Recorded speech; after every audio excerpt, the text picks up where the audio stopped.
5. सांसारिक प्रेम और देश प्रेम। रचनाकार मुंशी प्रेमचंद।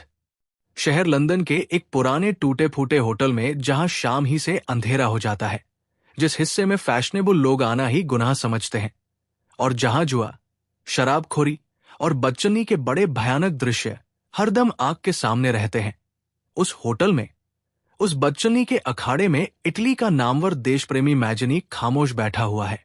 उसका सुंदर चेहरा पीला है, आंखों से चिंता बरस रही है, होंठ सूखे हुए हैं और शायद महीनों से हजामत नहीं बनी। कपड़े मैले कुचाले हैं। कोई व्यक्ति जो मैजनी को पहले से न जानता हो, उसे देखकर यह ख्याल करने से नहीं रुक सकता कि हो न हो, ये भी उन्हीं अभागे लोगों में है जो अपनी वासनाओं के गुलाम होकर जलील से जलील काम करते हैं। मैजनी अपने विचारों में डूबा हुआ है।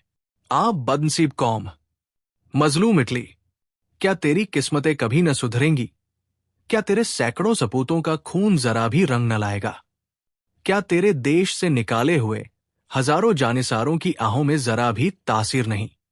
क्या तू अन्याय और अत्याचार और गुलामी के फंदे में हमेशा गिरफ्तार रहेगी? शायद तुझमें अभी सुधरने, स्वतंत्र होने की योग्यता नहीं आई। शायद मेरी किस्मत में कुछ दिनों और जिल्लत और बर्बादी झेलनी लिखी है। आजादी, हाय आजादी, तेरे लिए मैंने कैसे कैसे दोस्त, जान से प्यारे दोस्त कुर्बान किए। कैसे कैसे नौजवान, होनहार नौजवान, जिनकी माएं और बीवियां आज उनकी कब्र पर आंसू बहा रही हैं और अपने कष्टों और आपदाओं से तंग आकर उनके वियोग के कष्ट में अभागे, आफत के मारे मैजनी को शाप दे रही है। कैसे कैसे शेर जो दुश्मनों के सामने पीठ फेरना न जानते थे, क्या ये सब कुर्बानियां, ये सब भेंटे काफी नहीं है? आजादी, तू ऐसी कीमती चीज है, हो तो फिर मैं क्यों जिंदा रहूं? क्या ये देखने के लिए कि मेरा प्यारा वतन, मेरा प्यारा देश धोखेबाज, अत्याचारी दुश्मनों के पैरों तले रौंदा जाए? मेरे प्यारे भाई, मेरे प्यारे हमवतन अत्याचार का शिकार बने? नहीं, मैं ये देखने के लिए जिंदा नहीं रह सकता। मैजनी इन्हीं ख्यालों में डूबा हुआ था कि उसका दोस्त रफेती, जो उसके साथ निर्वासित किया गया था, इस कोठरी में दाखिल हुआ। उसके हाथ में एक बिस्कुट का टुकड़ा था। रफेती उम्र में अपने दोस्त से 2-4 बरस छोटा था। भंगिमा से सज्जनता झलक रही थी। उसने मैजनी का कंधा पकड़कर हिलाया और कहा, जोसेफ, ये लो, कुछ खा लो। मैजनी ने चौंक कर सर उठाया और बिस्कुट देखकर बोलाए, कहां से लाए? तुम्हारे पास पैसे कहाँ थे? रफेती, पहले खा लो, फिर ये बातें पूछना। तुमने कल शाम से कुछ नहीं खाया है। मैजनी, पहले ये बता दो, कहां से लाए? जेब में तंबाकू का डिब्बा भी नजर आता है। इतनी दौलत कहां हाथ लगी? रफेती, पूछकर क्या करोगे? वही अपना नया कोट जो मां ने भेजा था, गिरो रखाया हूं। मैजनी ने एक ठंडी सांस ली। आंखों से आंसू टपटप जमीन पर गिर पड़े। रोते हुए बोलाए, तुमने क्या हरकत की? क्रिसमस के दिन आते हैं, उस वक्त क्या पहनोगे? क्या इटली के एक लखपति व्यापारी का इकलौता बेटा क्रिसमस के दिन भी ऐसे ही फटे पुराने कोट में बसर करेगा? रफेती, क्यों? क्या उस वक्त तक कुछ आमदनी न होगी? हम तुम दोनों नए जोड़े बनवाएंगे और अपने प्यारे देश की आने वाली आजादी के नाम पर खुशियां मनाएंगे। मैजनी, आमदनी की तो कोई सूरत नजर नहीं आती। जो लेख मासिक पत्रिकाओं के लिए लिखे गए थे, वो वापस ही आ गए। घर से जो कुछ मिलता है, वो कब का खत्म हो चुका। अब और कौन सा जरिया है? रफेती, अभी क्रिसमस को हफ्ता भर पड़ा है, अभी से उसकी क्या फिक्र करे? और अगर मान लो यही कोट पहना तो क्या? तुमने नहीं मेरी बीमारी में डॉक्टर की फीस के लिए मैगलिन की अंगूठी बेच डाली थी? मैं जल्दी ही ये बात उसे लिखने वाला हूं। देखना तुम्हें कैसा बनाती है। क्रिसमस का दिन है। लंदन में चारों तरफ खुशियों की गर्म बाजारी है। छोटे बड़े, अमीर गरीब सब अपने अपने घर खुशियां मना रहे हैं और अपने अच्छे से अच्छे कपड़े पहनकर गिरजाघरों में जा रहे हैं। कोई उदास सूरत नजर नहीं आती है। ऐसे वक्त में मैजनी और रफेती दोनों उसी छोटी सी अंधेरी कोठरी में सर झुकाए खामोश बैठे हैं। मैजनी ठंडी आहें भर रहा है और रफेती रह रहकर दरवाजे पर आता है और बदमस्त शराबियों को और दिनों से ज्यादा भागते और दीवानेपन की हरकतें करते देखकर अपनी गरीबी और मोहताजी की फिक्र दूर करना चाहता है। अफसोस, इटली का सरताज, जिसकी एक ललकार पर हजारों आदमी अपना खून बहाने के लिए तैयार हो जाते थे, आज ऐसा मोहताज हो रहा है कि उसे खाने का ठिकाना नहीं। यहां तक कि आज सुबह से उसने एक सिगार भी नहीं पिया। तंबाकू ही दुनिया की वो नेमत थी जिससे वो हाथ नहीं खींच सकता था, और वह भी आज उसे नसीब न हुआ। मगर इस वक्त उसे अपनी फिक्र नहीं रफेती। नौजवान, खुशहाल और खूबसूरत होनहार रफेती की फिक्र जी पर भारी हो रही है। वो पूछता है कि मुझे क्या हक है कि मैं एक ऐसे आदमी को अपने साथ गरीबी की तकलीफें झेलने पर मजबूर करूं, जिसके स्वागत के लिए दुनिया की सब नेमतें बाहें खोले खड़ी हैं। इतने में एक चिट्ठीरसा ने पूछा, जोसेफ मैजनी यहां कहीं रहता है? अपनी चिट्ठी ले जा। रफेती ने खत ले लिया और खुशी के जोश से उछलकर बोला, जोसेफ, ये लो, मैगलीन का खत है। मैजनी ने चौंक कर खत ले लिया और बड़ी बेसब्री से खोला। लिफाफा खोलते ही थोड़े से बालों का एक गुच्छा गिर पड़ा, जो मैगलीन ने क्रिसमस के उपहार के रूप में भेजा था। मैजनी ने उस गुच्छे को चूमा और उसे उठाकर अपने सीने की जेब में खोस लिया। खत में लिखा था, माय डियर जोसेफ, ये तुच्छ भेंट स्वीकार करो। भगवान करे तुम्हें 100 क्रिसमस देखने नसीब हो। इस यादगार को हमेशा अपने पास रखना और गरीब मैगलीन को भूलना मत। मैं और क्या लिखूं, कलेजा मुंह को आया जाता है। हाय जोसेफ, मेरे प्यारे, मेरे स्वामी, मेरे मालिक जोसेफ, तू मुझे कब तक तड़पाएगा? अब जब्त नहीं होता। आंखों में आंसू उमड़े आते हैं। मैं तेरे साथ मुसीबतें झेलूंगी, भूखों मरूंगी। ये सब मुझे गवारा है, मगर तुझसे जुदा रहना गवारा नहीं। तुझे कसम है, तुझे अपने ईमान की कसम है, तुझे अपने वतन की कसम, तुझे मेरी कसम, यहां आ जा। ये आंखें तरस रही हैं, कब तुझे देखूंगी। क्रिसमस करीब है, मुझे क्या, जब तक जिंदा हूं तेरी हूं। तुम्हारी मैगडलीन। मैगडलीन का घर स्विट्जरलैंड में था। वो एक समृद्ध व्यापारी की बेटी थी और अनिंद्य सुंदरी। आंतरिक सौंदर्य में भी उसका जोड़ मिलना मुश्किल था। कितने ही अमीर और रईस लोग उसका पागलपन सर में रखते थे, मगर वो किसी को कुछ ख्याल में न लाती थी। मैजनी जब इटली से भागा तो स्विट्जरलैंड में आकर शरण ली। मैगडलीन उस वक्त भोली भाली जवानी की गोद में खेल रही थी। मैजनी की हिम्मत और कुर्बानियों की तारीफें पहले ही सुन चुकी थी। कभी कभी अपनी मां के साथ उसके यहां आने लगी और आपस का मिलना जुलना जैसे जैसे बढ़ा और मैजनी के भीतरी सौंदर्य का ज्यों-ज्यों उसके दिल पर गहरा असर होता गया, उसकी मोहब्बत उसके दिल में पक्की होती गई। यहां तक कि उसने एक दिन खुद लाज शर्म को किनारे रखकर मैजनी के पैरों पर सिर रख दिया और कहा, मुझे अपनी सेवा में स्वीकार कर लीजिए। मैजनी पर भी उस वक्त जवानी छाई हुई थी। देश की चिंताओं ने अभी दिल को ठंडा नहीं किया था। जवानी की पुरजोश उम्मीदें दिल में लहरें मार रही थी, मगर उसने संकल्प कर लिया था कि मैं देश और जाति पर अपने को न्योछावर कर दूंगा, और इस संकल्प पर कायम रहा। एक ऐसी सुंदर युवती के नाजुक नाजुक होठों से ऐसी दरख्वास्त सुनकर रद्द कर देना मैजनी ही जैसे संकल्प के पक्के हियाव के पूरे आदमी का काम था। मैगडलीन भीगी भीगी आंखें लिए उठी, मगर निराश न हुई थी।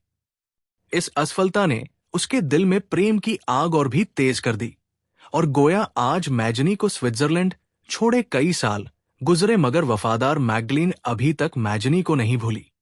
दिनों के साथ उसकी मोहब्बत और भी गाढ़ी और सच्ची होती जाती है।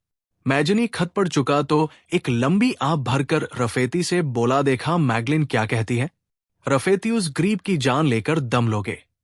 मैजनी फिर ख्याल में डूबा, मैगडलीन, तू नौजवान है, सुंदर है, भगवान ने तुझे अकूत दौलत दी है। तू क्यों एक गरीब, दुखियारे, कंगाल, फक्कड़, परदेश में मारे मारे फिरने वाले आदमी के पीछे अपनी जिंदगी मिट्टी में मिला रही है। मुझ जैसा मायूस, आफत का मारा हुआ आदमी तुझे क्यों कर खुश रख सकेगा? नहीं नहीं, मैं ऐसा स्वार्थी नहीं हूं। दुनिया में बहुत से ऐसे हंसमुख खुशहाल नौजवान हैं जो तुझे खुश रख सकते हैं, जो तेरी पूजा कर सकते हैं। क्यों तू उनमें से किसी को अपनी गुलामी में नहीं ले लेती?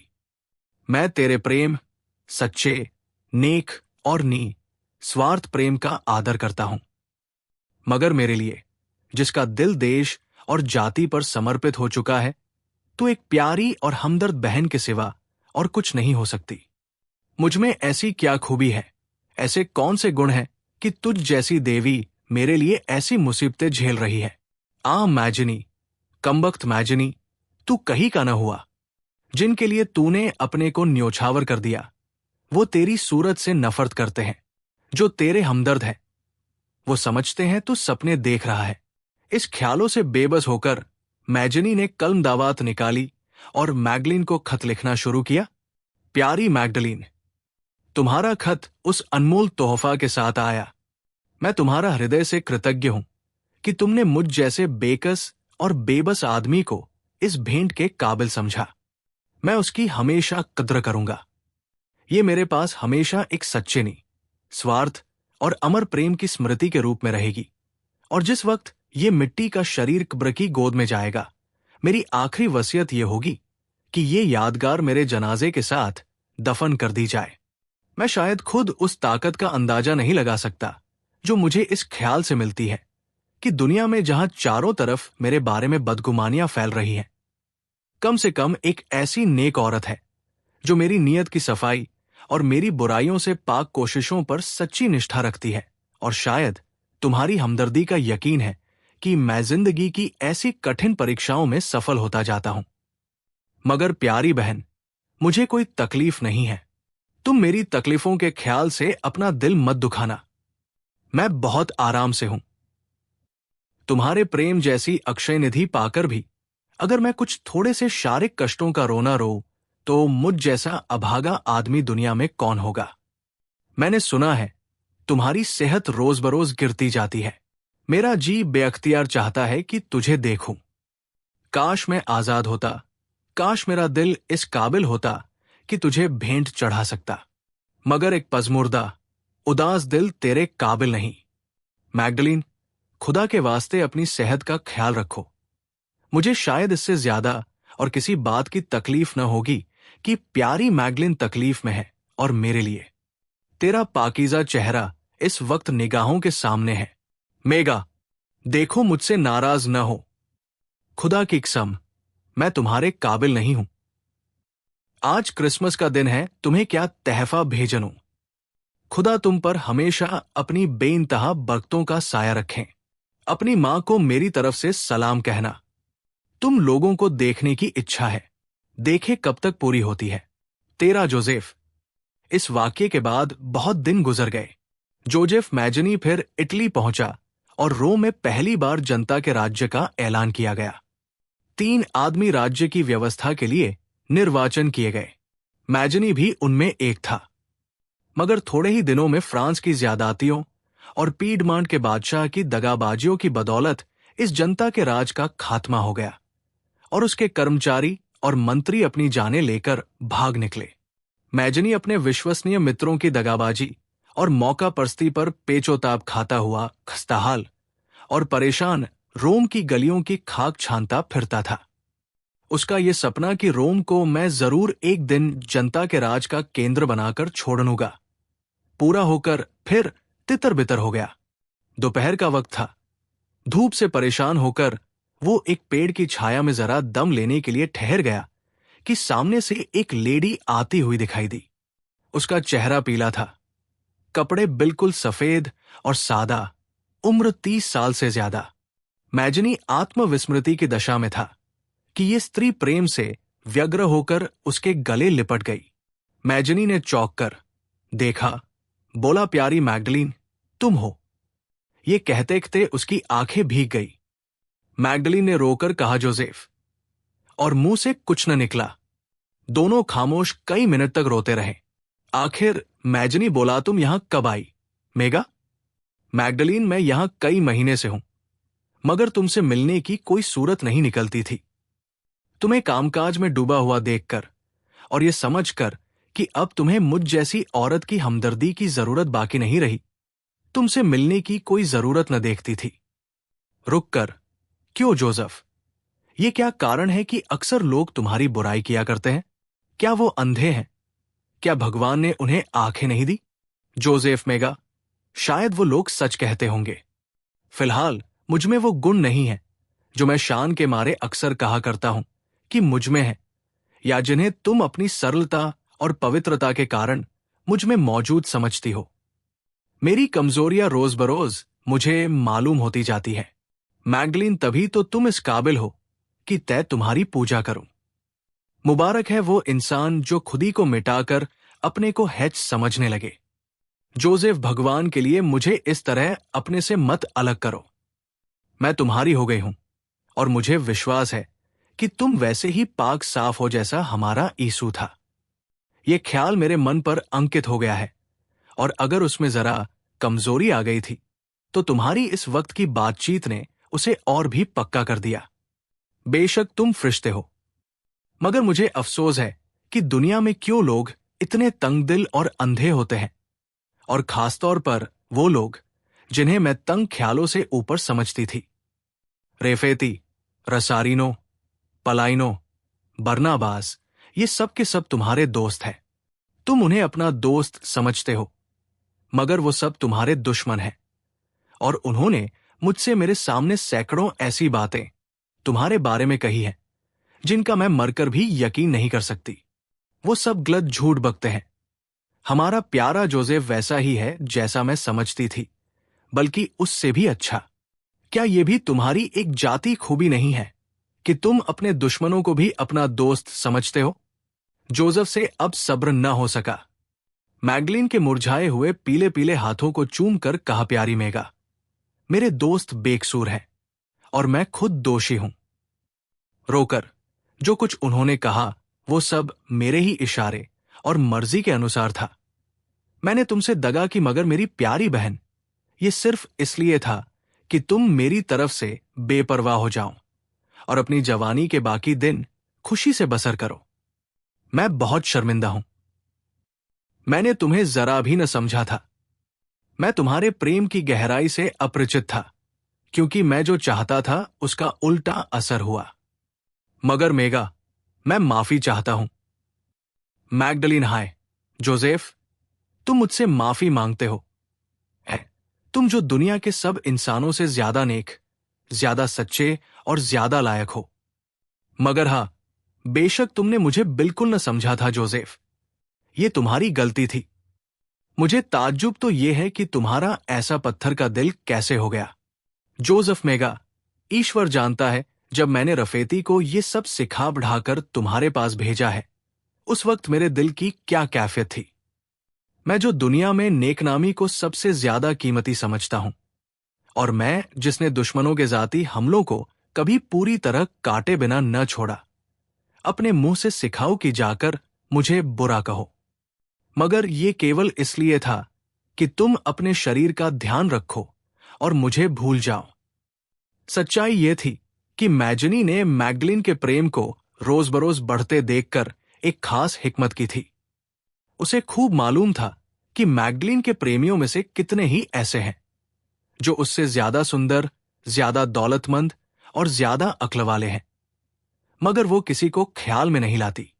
मुझ में उसके लिए जो खास आकर्षण है वो मेरे कुछ खास गुण हैं, और अगर मेरे ऐसे मित्र जिनका आदर मैगलीन भी करती है उससे मेरी शिकायत करके इन गुणों का महत्व उसके दिल से मिटा दें, तो वो खुद ब खुद मुझे भूल जाएगी।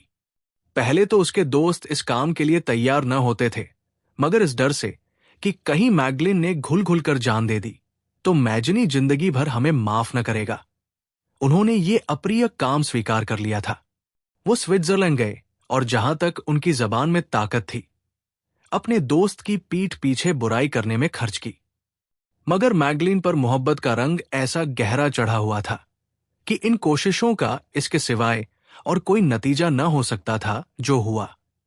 वो एक रोज बेकरार होकर घर से निकल खड़ी हुई और रो में आकर एक सराय में ठहर गई। यहां उसका रोज का नियम था कि मैजनी के पीछे पीछे उसकी निगाह से दूर घुमा करती, मगर उसे आश्वस्त और अपनी सफलता से प्रसन्न देखकर उसे छेड़े का साहस न करती थी। आखिरकार जब फिर उस पर असफलताओं का वार हुआ और वो फिर दुनिया में बेकस और बेबस हो गया, तो मैगडलीन ने समझा अब इसको किसी हमदर्द की जरूरत है। और पाठक देख चुके हैं जिस तहर वो मैजनी से मिली। मैजनी रोम से फिर इंग्लिस्तान पहुंचा और यहां एक अरसे तक रहा। सन 1870 में उसे खबर मिली कि सिसिली की रियाया बगावत पर आमादा है और उन्हें मैदाने जंग में लाने के लिए एक उभारने वाले की जरूरत है। बस वो फौरन सिसिली पहुंचा, मगर उसके जाने के पहले शाही फौज ने बागियों को दबा दिया था। मैजनी जहाज से उतरते ही गिरफ्तार करके एक कैदखाने में डाल दिया गया, मगर चूंकि अब वो बहुत बुढ़ा हो गया था, शाही हुक्काम ने इस डर से कि कहीं वो कैद की तकलीफों से मर जाए तो जनता को संदेह होगा कि बादशाह की प्रेरणा से वो कत्ल कर डाला गया, उसे रिहा कर दिया। निराश और टूटा हुआ दिल लिए मैजनी स्विट्जरलैंड की तरफ रवाना हुआ। उसकी जिंदगी की तमाम उम्मीदें खाक में मिल गई। इसमें शक नहीं कि इटली के एकताबद्ध हो जाने के दिन बहुत पास आ गए थे, मगर उसकी हुकूमत की हालत उससे हरीगज बेहतर न थी जैसी ऑस्ट्रिया या नेपल्स के शासनकाल में। अंतर यह था कि पहले वो एक दूसरी कौम की ज्यादतियों से परेशान थे, अब अपनी कौम के हाथों। इन निरंतर असफलताओं ने दृढ़व्रती मैजनी के दिल में यह ख्याल पैदा किया कि शायद जनता की राजनीतिक शिक्षा इस हद तक नहीं हुई कि वो अपने लिए एक प्रजातांत्रिक शासन व्यवस्था की बुनियाद डाल सके, और इसी नियत से वो स्विट्जरलैंड जा रहा था कि वहां से एक जबरदस्त कौमी अखबार निकाले, क्योंकि इटली में उसे अपने विचारों को फैलाने की इजाजत न थी। वो रात भर नाम बदलकर रोम में ठहरा, फिर वहां से अपनी जन्मभूमि जिनेवा में आया और अपनी नेक मां की कब्र पर फूल चढ़ाए। इसके बाद स्विट्जरलैंड की तरफ चला और साल भर तक कुछ विश्वसनीय मित्रों की सहायता से अखबार निकालता रहा, मगर निरंतर चिंता और कष्टों ने उसे बिल्कुल कमजोर कर दिया था। सन 1870 में वो सेहत के ख्याल से इंग्लिस्तान आ रहा था कि आल्पस पर्वत की तलहटी में निमोनिया की बीमारी ने उसके जीवन का अंत कर दिया और वो एक अरमानों से भरा हुआ दिल लिए स्वर्ग को सिधारा। इटली का नाम मरते दम उसकी जुबान पर था। यहां भी उसके बहुत से समर्थक और हमदर्द शरीक थे। उसका जनाजा बड़ी धूम से निकला। हजारों आदमी साथ थे और एक बड़ी सुहानी खुली हुई जगह पर पानी के एक साफ चश्मे के किनारे पर कौम के लिए मर मिटने वाले को सुला दिया गया। मैजनी को कब्र में सोए हुए आज 3 दिन गुजर गए। शाम का वक्त था। सूरज की पीली किरणें इस ताजा कब्र पर हसरत भरी आंखों से ताक रही है। तभी एक अधेड़ खूबसूरत औरत सुहाग के जोड़े पहने लड़खड़ाती हुई आई। ये मैगडलीन थी। उसका चेहरा शोक में डूबा हुआ था, बिल्कुल मुरझाया हुआ, कि जैसे अब इस शरीर में जान बाकी नहीं रही। वो इस कब्र के सिरहाने बैठ गई और अपने सीने पर खुंसे हुए फूल उस पर चढ़ाए, फिर घुटनों के बल बैठकर सच्चे दिल से दुआ करती रही। जब खूब अंधेरा हो गया, बर्फ पड़े लगी, तो वो चुपके से उठी और खामोश सर झुकाए करीब के एक गांव में जाकर रात बसर की और भोर की बेला अपने मकान की तरफ रवाना हुई। मैगडलीन अब अपने घर की मालिक थी। उसकी मां बहुत जमाना हुआ मर चुकी थी। उसने मैजनी के नाम से एक आश्रम बनवाया और खुद आश्रम की ईसाई लेडियों के लिबास में वहां रहने लगी। मैजनी का नाम उसके लिए एक निहायत पुरदर्द और दिलकश गीत से कम न था। हमदर्दों और द्रदानों के लिए उसका घर उनका अपना घर था। मैजनी के खत उसकी इंजील और मैजनी का नाम उसका ईश्वर था।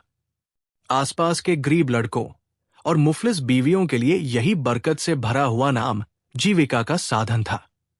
मैगडलीन 3 बरस तक जिंदा रही और जब मरी तो अपनी आखिरी वसीयत के मुताबिक उसी आश्रम में दफन की गई।